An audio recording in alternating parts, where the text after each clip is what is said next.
Hello and welcome to today's episode, in which I play around with a new kitchen gadget and make some more gluten-free vegan sausages. If you watched the nut roast video that I did a couple of months ago, I think, I showed you the sausage gun that I bought. It's been sitting on the shelf, kind of forgotten, and I thought this week is going to be the time to do it. So that is the sausage gun. You fill up the chamber and then it's got a plunger and you put one of these nozzles on the end. The one I went for has got 3 different sizes. First thing I'm going to do actually is just give this a wash with some warm soapy water. Should have done that off camera, but didn't think about it. I've also found some vegan sausage casings. It's been that long I can't actually remember what they're made out of. I think I got both on Amazon, so maybe I'll have a look in the description if I can find it again and stick a note on screen. So that's the casing. I've used neither a gun nor sausage casings, vegan or otherwise, before. The purchase of the gun was prompted by a thread I saw on the Seitan Appreciation Society over on Facebook. Someone had bought one and played around with it, and I'm almost certain they said don't soak the casings first. So I'm not gonna, I could be wrong. I mean, if it doesn't work with them dry, I guess I can just soak them quickly. But I think the moisture from the filling kind of stuff, I think that should be enough to hydrate these. But we're going to find out, aren't we? I've spent the last hour or so making all the filling bits, just to kind of save my energy a bit, just so I'm not having to present everything to camera. But I did film close-ups, so I'll slot that in amongst as I'm speaking. The fillings I've opted for, I chose partly because I've used them before to make other meaty type things and just other things that are kind of cheap and will add a nice amount of bulk. So this isn't a hard and fast, you must use this and only this. None of that. This is more about trying out that gizmo. Because, if I can make a really decent sausage at home, it's going to save a fortune, because I do buy a lot of them from the supermarket, because they're a great thing to have in the freezer and just pull out, make up some mash and some gravy. Winner. If you'd like lots more plant-based recipes, like these absolutely banging bangers, like this video and subscribe to the channel. Tap the bell icon if you want to be alerted as soon as anyone's published. In the bowl here, I've got some red lentils that I cooked off. So this is 180 grams, which is about a cup of the little red lentils. I put them in cold water and then brought it up to the boil, covered the pan, and then simmered it for 5 minutes initially, tested it, and then did another 5. I'm just gonna go through and break it up a little bit. I'm going to be using like a commercial egg mixture, like vegan egg mixture. So I'm making sure that everything is cold, because if it goes into something hot, it's going to start cooking, which I don't really want. I found these roast buckwheat groats in the cupboard the other day and thought, oh, I've not used any of those yet, so I thought it'd be a nice opportunity to try them out. It's a Polish brand. I think I picked them up from a Polish shop ages ago. There's like 4 100-gram portions in the box. This is 100 grams. All you do is drop the pouch into boiling water, drop this down to a simmer with the lid on. Cooked it for 15 minutes. And these, despite the name of buckwheat, these are completely gluten-free. So that's another nice bonus. So I'll pop that in. With all of these things, I just submerged them in loads of water. I didn't bother with measuring anything. Sieve it once it's finished cooking. It was 100 grams, works out about half a cup or so of the buckwheat groats. Then I've got half a cup of white quinoa. The weights I'm giving, that's uncooked weight. So obviously these swell up 2, 3, maybe even 4 times. So there's going to be a hefty quantity of sausage, but that's great.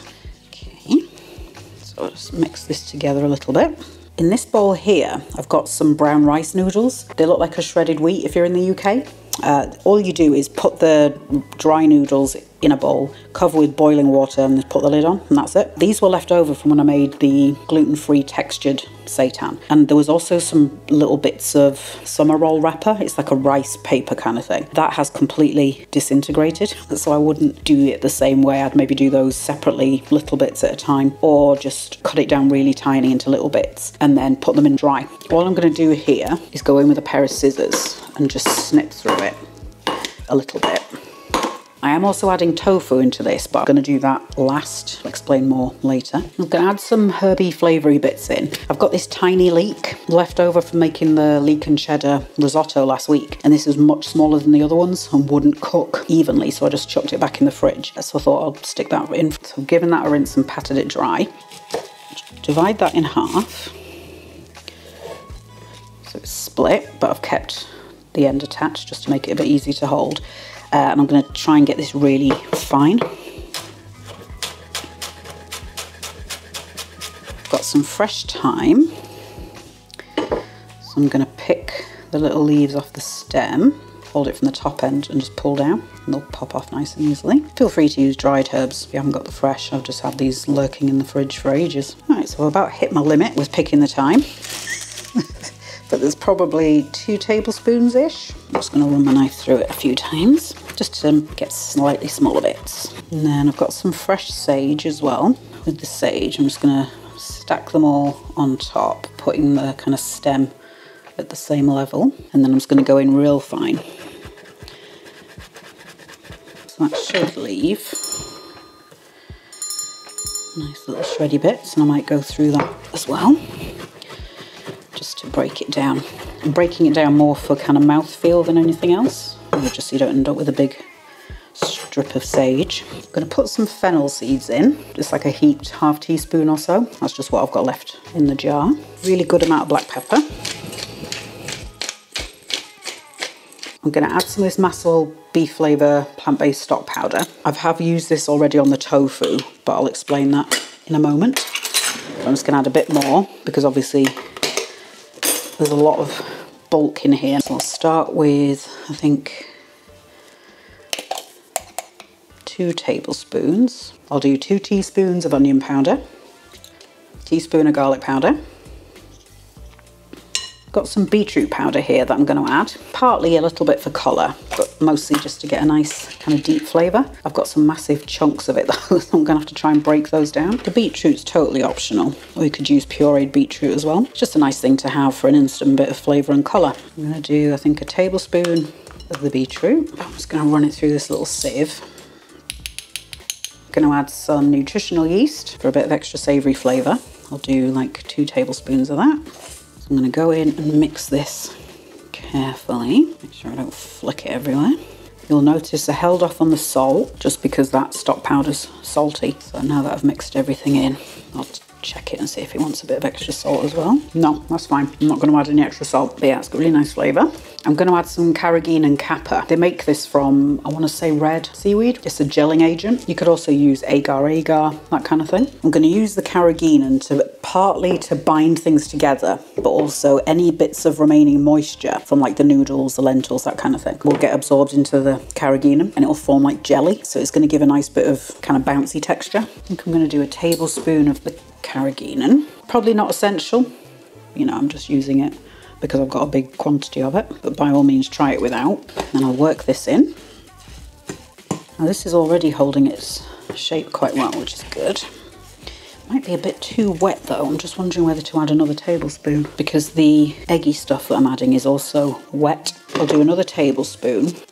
Now the carrageenan is heat activated, so it's not going to start gelling until it gets hot. Once that's well combined, I'm going to break it up a little bit. In the roasting pan here, I've got a 450 gram block of extra firm tofu. I've baked it in the oven so that it dries out a little bit because that gives you a really nice amount of texture. So if you can hear it, it's a little bit crumbly. Same technique that I used for the soft tacos and possibly the shepherd's pie. All I did was grate the block of tofu on the grater, poured over 2 tablespoons of extra virgin olive oil, mixed it all together. Then I did 2 tablespoons of the beef flavour stock powder, mixed everything together, put it in the oven, preheated at 180 degrees C, which is 350 Fahrenheit, and then baked it for 15 minutes, stirred everything, put it back in for another 15, stirred it again, and then did 2 more 5-minute blasts until it looks like this. Totally optional step, but it's just going to give texture, protein, and also a nice amount of fattiness as well. I'm adding the tofu at this stage just so it doesn't get completely broken down, you know, while I was mixing the other bits together, just to try and maintain the size of it, because if I'd have put it in right from the beginning, it would have got broken down into quite small pieces, which I didn't necessarily want. And then I'll combine these. You can also use some breadcrumbs in here, like panko would work really well, cornflakes, all that kind of stuff. Just anything to bulk it out, really. This is the egg mixture that I'm going to use. The brand is Oggs. If you're in the States, use Just Egg. It's that kind of thing. So I think I'll start with like 4 tablespoons-ish. Mix it in a bit and then I'll go in with my hands. And I'm using my hands partly so I can get it really well mixed, but also so I can get an idea of the texture, whether I think it's going to hold together, which I think it is. This mixture will also work for things like meatloaf, burgers, all that kind of thing. So I'm just trying to pick it up and scrape off what's on the bottom. that's going to be okay. All right, time to try out the gun. So I'm just going to reassemble it. It's come with like a washer in the pack. There's no instructions. I'm going to assume that the washer goes on the spout. Then you put the end on. I'm going to assume that's how it works. And then screw it onto one end. I'm going to stuff the tube and then we'll screw the other end on. I've just realised I need to make sure the casing will fit on that nozzle, which it won't. So I'm going to have to use one of the other ones. Yeah, okay. So it fits on the middle one. So I'll just switch those back over. Look at me checking things before starting. Am I officially an adult now? I was able to get that on quite nicely without having to soak it, so I think that's fine. I've set up 2 baking trays with some greaseproof paper. My plan, I'm going to freeze the majority of this. And what I'll do is freeze them flat in a single layer. Once they're frozen, put them together in a bag. Just takes up less space.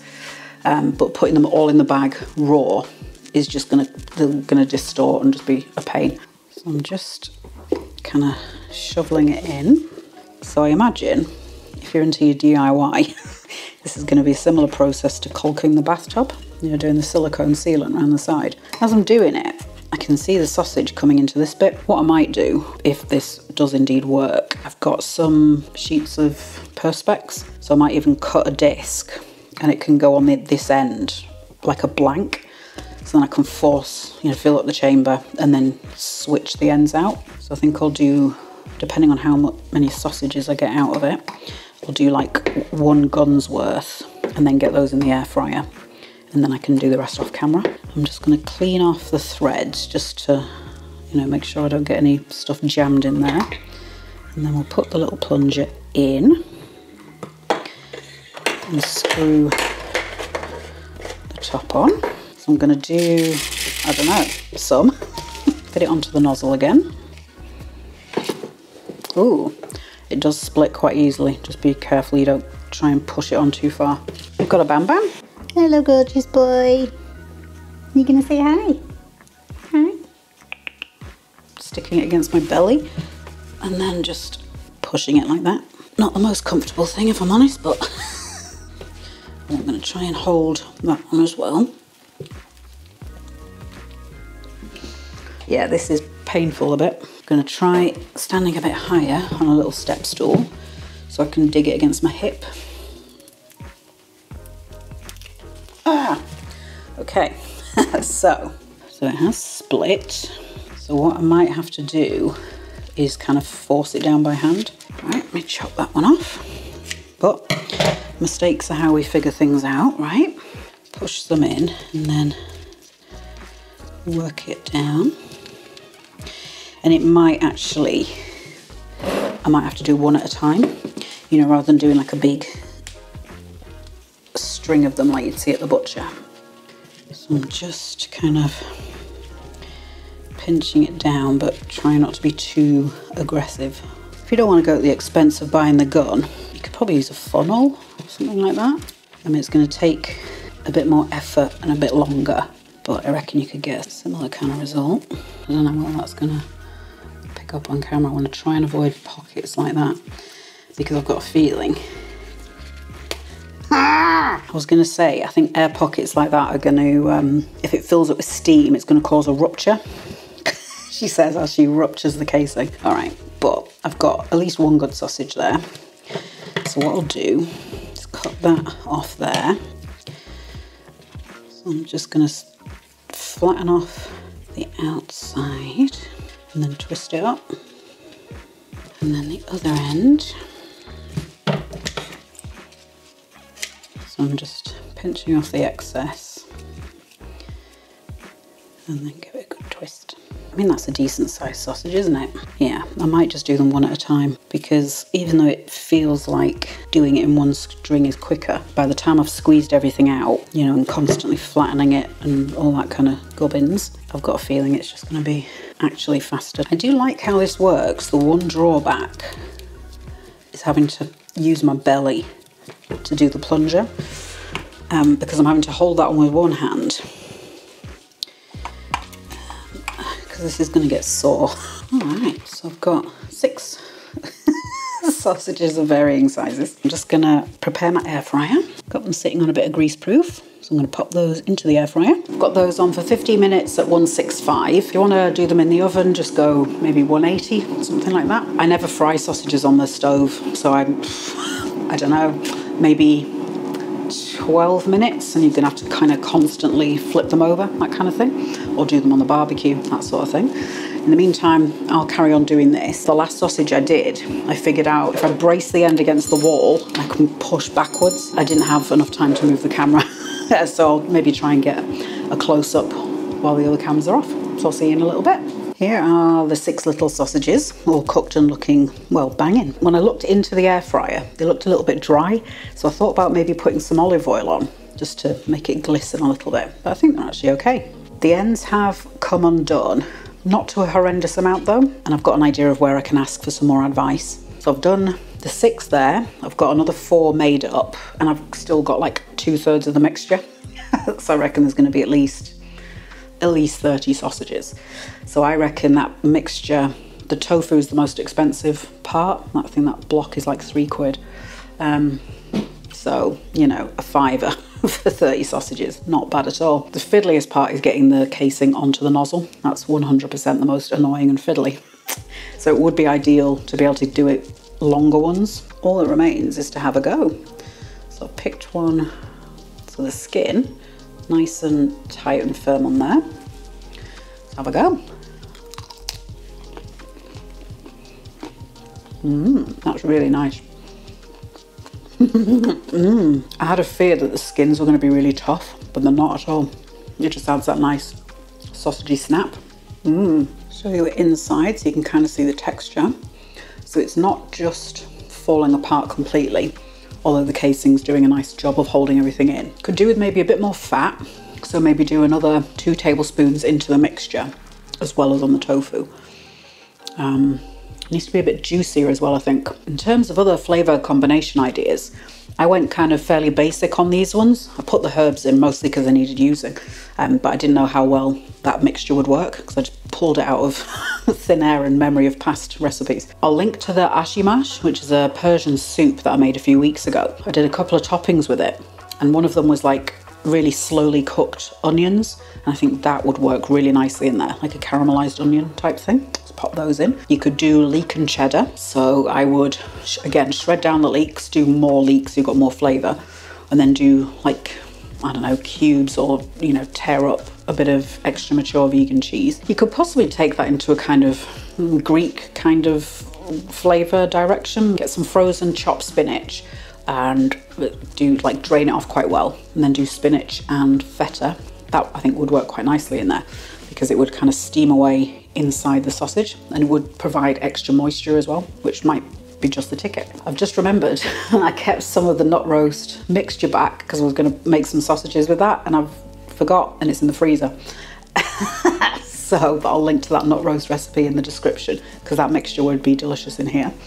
The Salisbury steak mixture would work in those as well. I'll link to the first vegan sausage video that I did. They were chorizo flavoured, like the Spanish sausages that's got lots of paprika and that kind of thing in. You could maybe take that flavouring, the chorizo, and also put in some roast peppers.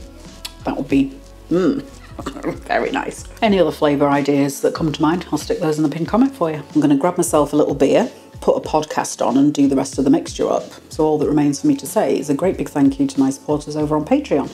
Really nice to have a community that supports me both emotionally and financially, if, let's be honest. If you want to join up, I'll leave the link to that down in the description for you. You will, you get the opportunity to show a bit of appreciation for what I do, but then you'll also get some community chat features, behind the scenes content, all of that kind of stuff.